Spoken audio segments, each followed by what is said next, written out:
Selamat malam, Assalamualaikum warahmatullahi wabarakatuh. Salam sejahtera untuk kita semuanya. Ya, pada video kali ini kita akan membahas tentang hakikat dan fungsi bahasa.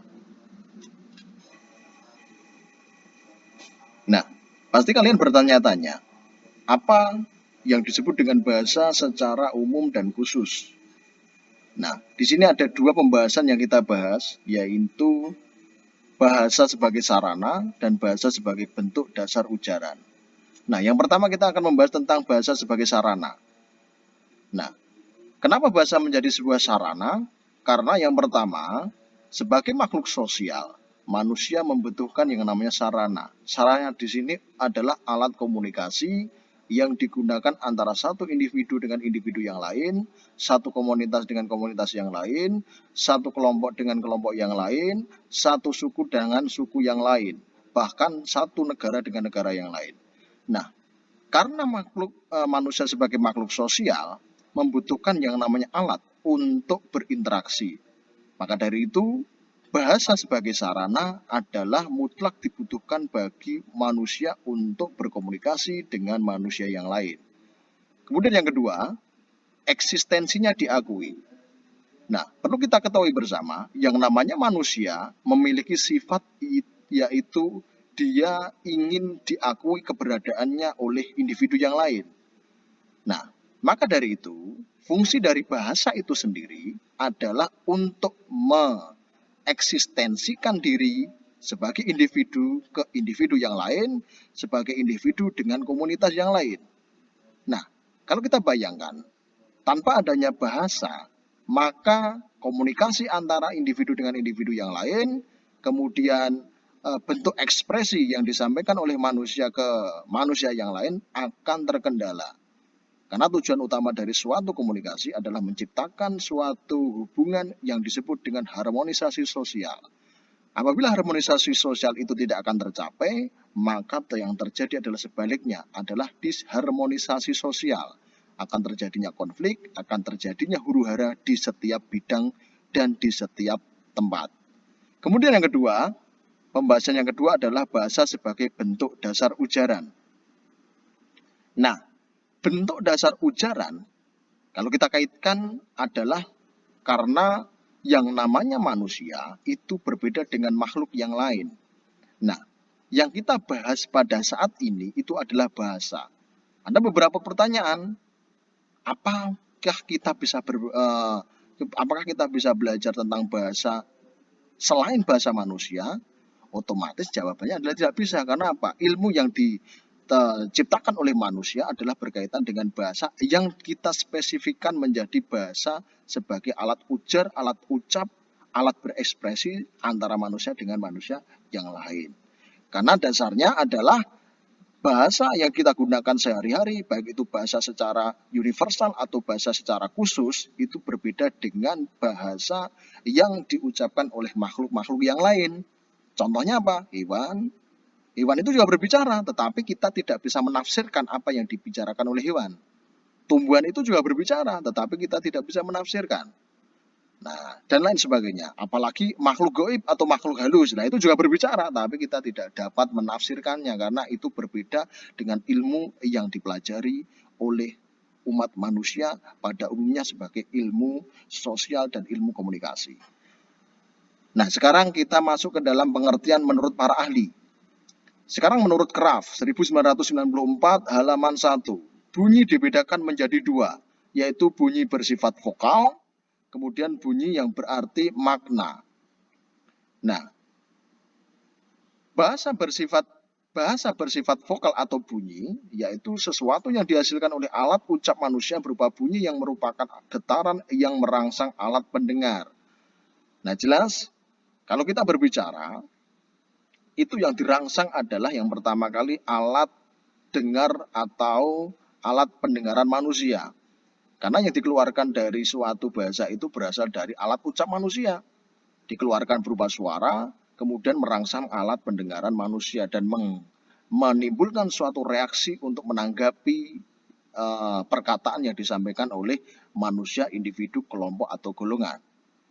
Yang kedua, menurut Kraft, bahasa berupa arti atau makna.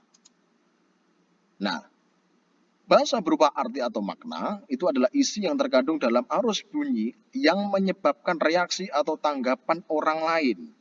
Nah, kalau kita berbicara masalah arti atau makna itu lebih spesifik nanti akan kita bahas pada mata kuliah yang berhubungan dengan pragmatik, berhubungan dengan sosiopragmatik, berhubungan dengan berhubungan dengan analisis makna dan sebagainya. Nah, itu lebih spesifik lagi. Tetapi secara umum, yang disebut dengan bahasa, kalau secara arti atau makna, ya.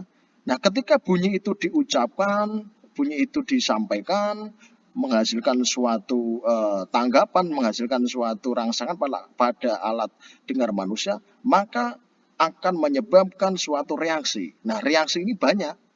Ada reaksi positif, ada reaksi negatif. Kalau reaksi positif, artinya penutur dan mitra tutur itu saling berkomunikasi secara lurus. Ya, tidak ada namanya konflik sosial, tidak ada yang namanya disharmonisasi sosial. Ya. Nah, ketika komunikasi itu lurus, maka yang dihasilkan adalah harmonisasi sosial. Nah, harmonisasi sosial itu akan menjadikan yang namanya tuturan menjadi tuturan positif atau yang disebut dengan kesantunan positif. Politeness. Sebaliknya, kalau tuturan itu tidak akan bertolak belakang, artinya antara penutur dan mitra tutur tidak tidak ada timbal balik, maka akan menjadikan yang namanya disharmonisasi sosial. Disharmonisasi sosial akan menghasilkan namanya ketidaksantunan secara bertutur atau disebut dengan impoliteness. Nah, impoliteness atau ketidaksantunan itu akan menghasilkan yang namanya konflik sosial.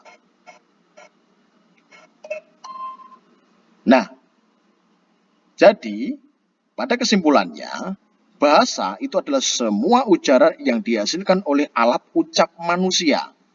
Alat ucap manusia, saya tekankan lagi adalah alat ucap manusia. Jadi kita sempitkan pembahasan kita, yang namanya bahasa itu adalah semua ujaran yang dihasilkan oleh alat ucap manusia, bukan alat ucap makhluk lain. Jadi jelas ya tidak ada persepsi lain bahwa bahasa itu bisa dipelajari bahasa goi, bahasa manusia, bahasa hewan, bahasa tuman. Nah, kita sempitkan pembahasan kita adalah sebagai alat ucap manusia. Nah, sekarang sifat-sifat bahasa itu sendiri. Ya, ada 5 sifat bahasa. Yang pertama adalah sistematik. Kemudian manasuka, kemudian adalah ujar, manusiawi, dan komunikasi. Kita bahas satu persatu dari sistematik. Nah, bahasa bersifat sistematik itu adalah bahasa yang sudah ada yang namanya sistem. Sistem di sini kalau menurut teori dari Ogden and Richards, ya, dua orang ahli bahasa, bahasa itu bersifat arbitrer. Nah, saya jelaskan pada pertemuan yang kemarin sudah saya bahas tentang sifat bahasa bersifat arbitrer. Arbitrer itu apa? Arbitrer itu mana suka. Mana suka artinya terserah kita memaknai apa. Misalkan saya memegang yang namanya penghapus. Nah, penghapus itu akan saya namakan itu berupa blender, itu berupa mouse, itu berupa monitor, terserah saya. Karena sifat dasar dari bahasa itu adalah arbitrer. Tetapi jangan kita lupakan, bahasa juga memiliki yang namanya sifat konvensional. Apa arti dari konvensional itu? Konvensional adalah kesepakatan bersama antara pengguna bahasa. Jadi harus ada kesepakatan. Nah, kalau tidak ada kesepakatan, maka ketika saya menyebutkan benda itu berupa penghapus, saya sebutkan menjadi pesawat terbang, menjadi blender, menjadi mouse, menjadi monitor, maka itu tidak bersifat konvensional, hanya memiliki sifat arbitrer. Nah, ketika bahasa itu hanya memiliki satu sifat, maka tidak akan disebut dengan bahasa yang baku. Ya. Nah, maka ketika bagaimana cara untuk menyebutkan bahwa itu memiliki sifat arbitrer dan konvensional? Pertama kali sifat manusia adalah pikiran manusia itu dari simbol dan objek. Simbol, ya, simbol itu untuk merefleksikan dari objek. Nah, ketika simbol dan objek ini dijadikan satu, maka akan menjadi satu simpulan yang dihasilkan oleh otak manusia, kemudian menjadikan suatu kesimpulan bahwa, oh ini ternyata barang berupa ini. Katakanlah ketika saya menyebutkan kata penghapus, Deskripsinya adalah alat untuk menghapus suatu tulisan yang ada di papan tulis. Pada umumnya kan seperti itu. Ketika saya menyebutkan kata ballpoint, berarti adalah alat untuk menulis, alat untuk tanda tangan, alat untuk mencoret-coret, dan sebagainya.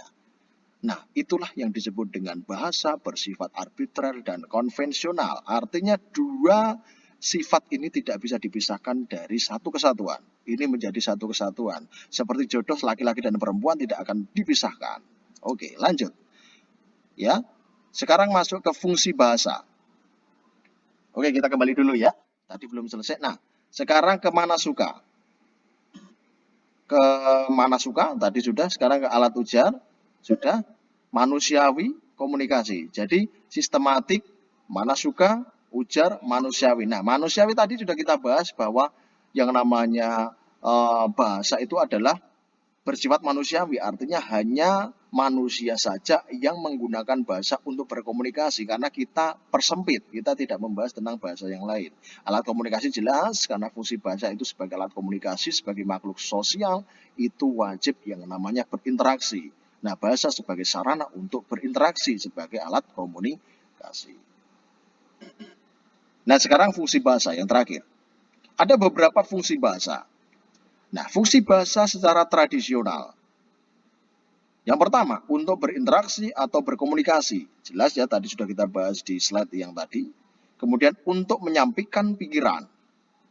Kenapa untuk menyampaikan pikiran?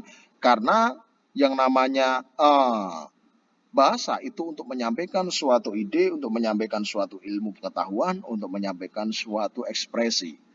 Selanjutnya untuk menyampaikan gagasan, untuk menyampaikan konsep, untuk menyampaikan perasaan. Jelas ya, ketika kita memiliki perasaan kepada orang lain, kalau kita tidak memiliki bahasa yang mudah diterima, maka bisa jadi akan tidak sampai perasaan kita kepada orang lain. Contoh, kita suka, kita jatuh cinta kepada orang beda negara. Nah, kita tidak menguasai bahasa itu, maka yang terjadi apa? Ya jelas cinta ditolak, ya kan? Nah, itu karena tidak menguasai bahasa. Kalau menguasai bahasa, ya jelas yang namanya perasaan itu akan berkolaborasi, akan tersampaikan dengan bahasa yang baik. Ketika kita mampu berbahasa dengan baik, maka yang namanya hati dapat luluh dengan yang namanya bahasa. Oke, lanjut. Ya, sekarang menurut para ahli.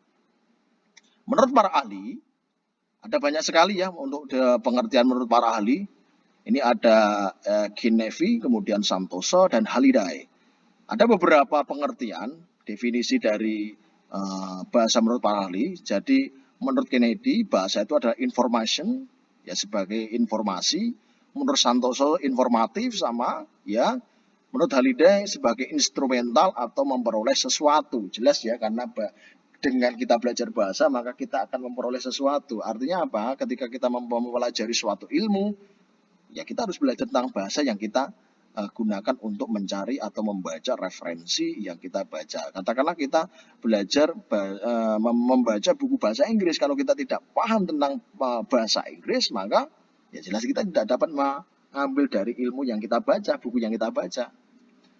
Selanjutnya, sebagai ekspresi diri. Ya, ekspresi diri jelas ketika kita ingin eksis, ya, yang namanya manusia adalah makhluk sosial, keberadaannya ingin dihargai, ingin disanjung, ingin dimengerti, lah maka yang disebut dengan bahasa itu sebagai ekspresi diri. Ketika kita tidak pandai berbahasa dengan baik, maka fungsi dari ekspresi diri ini akan terkendala. Selanjutnya sebagai adaptasi atau integrasi. Ya. Nah, adaptasi dan integrasi. Interaksional, berinteraksi dengan orang lain. Jelas ya. Berinteraksi dengan orang lain apa? Ya jelas, karena fungsi bahasa itu sebagai alat untuk komunikasi.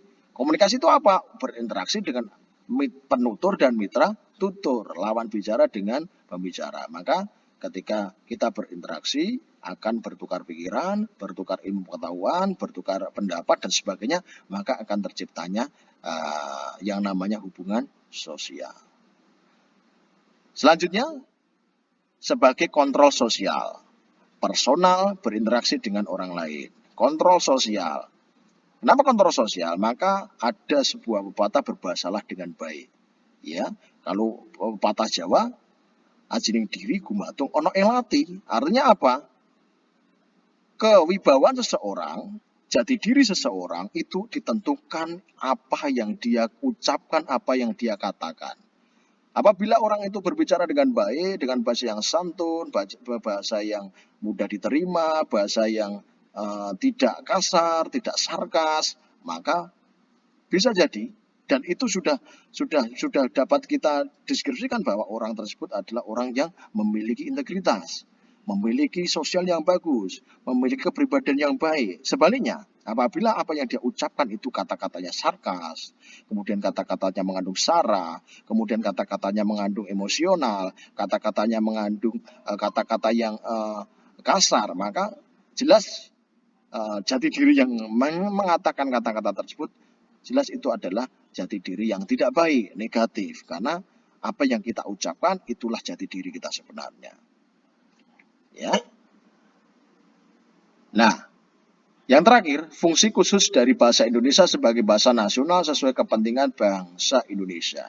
Jadi, yang terakhir, sebagai bangsa Indonesia, bahasa Indonesia adalah memang bahasa resmi sebagai bahasa yang digunakan untuk segala kepentingan baik kenegaraan maupun kepentingan ilmu pengetahuan.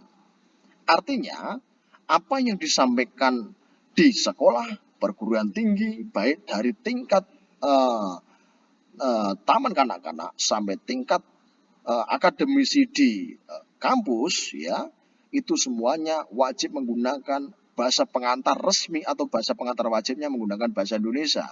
Akan tetapi karena perkembangan zaman nanti ada yang namanya bilingual, ada dua bahasa. Tetapi bahasa Indonesia tidak boleh dihilangkan dari bahasa pengantar di dalam dunia pendidikan. Bahasa resmi kenegaraan jelas ya, karena setelah bahasa Indonesia itu lahir pada 28 Oktober 1928 pada peristiwa Sumpah Pemuda, semua aktivitas yang berhubungan dengan kepentingan pemerintahan itu wajib menggunakan yang namanya bahasa Indonesia, baik surat menyurat, kemudian rapat dinas, dan sebagainya, wajib menggunakan bahasa Indonesia. Maka dari itu, marilah kita bangga dengan bahasa Indonesia. Kita harus melestarikan bahasa Indonesia, berbanggalah dengan bahasa Indonesia, dan berbicaralah dengan bahasa Indonesia yang baik dan benar. Sekian dari saya. Kalau ada salah kata, saya mohon maaf. Assalamualaikum warahmatullahi wabarakatuh.